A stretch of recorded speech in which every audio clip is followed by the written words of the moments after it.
छठ पूजा में क्यों होता है केले के पत्ते और आम की लकड़ी का इस्तेमाल, जाने आध्यात्मिक महत्व।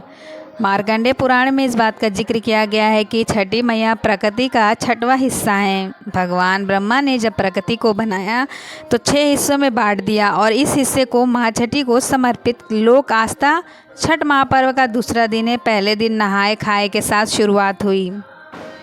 इस महापर्व पर आम की लकड़ी और केले के पत्ते का इस्तेमाल होता है, लेकिन क्यों, आइए जानने की कोशिश करते हैं। रविवार से व्रती महिलाओं का 36 घंटों का निर्जला उपवास शुरू हो गया है और व्रती का पूरी श्रद्धा और भाव के साथ मिट्टी के नए चूल्हे पर आम की लकड़ी के साथ प्रसाद बनाती हैं। ये प्रसाद सूर्य को अर्घ्य देने के बाद ग्रहण किया जाता है। लेकिन क्या आप जानते हैं कि खाना पकाने में सिर्फ आम की लकड़ियों का ही प्रयोग क्यों होता है और प्रसाद को सिर्फ केले के पत्ते पे ही क्यों परोसा जाता है। छठ का त्यौहार पूरी आस्था, शुद्धि और नियम के साथ किया जाता है। मिट्टी के नए चूल्हे पर व्रती खाना बनाती हैं और आम की लकड़ियों का इस्तेमाल करती हैं।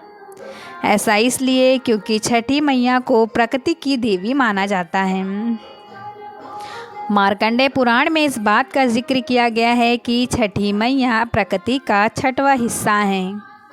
भगवान ब्रह्मा ने जब प्रकृति को बनाया तो छठे हिस्से में बांट दिया और इस हिस्से को माँ छठी को समर्पित कर दिया। आम की लकड़ियों का सबसे शुद्ध माना गया है और हवन और पूजा पाठ में आम की लकड़ियों का इस्तेमाल होता है और उन्हें सबसे शुद्ध माना जाता है।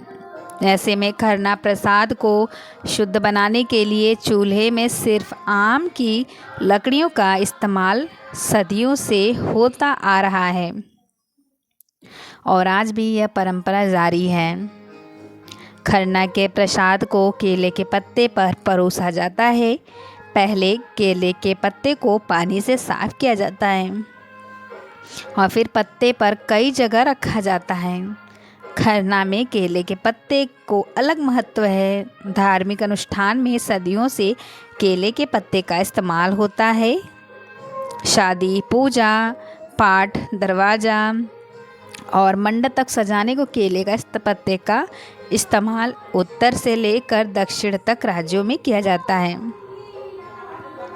माना जाता है कि केले के पेड़ और पत्ते पर भगवान विष्णु माँ लक्ष्मी का वास होता है और इसकी पूजा करने या पत्तों का इस्तेमाल करने से घर में सुख समृद्धि आती है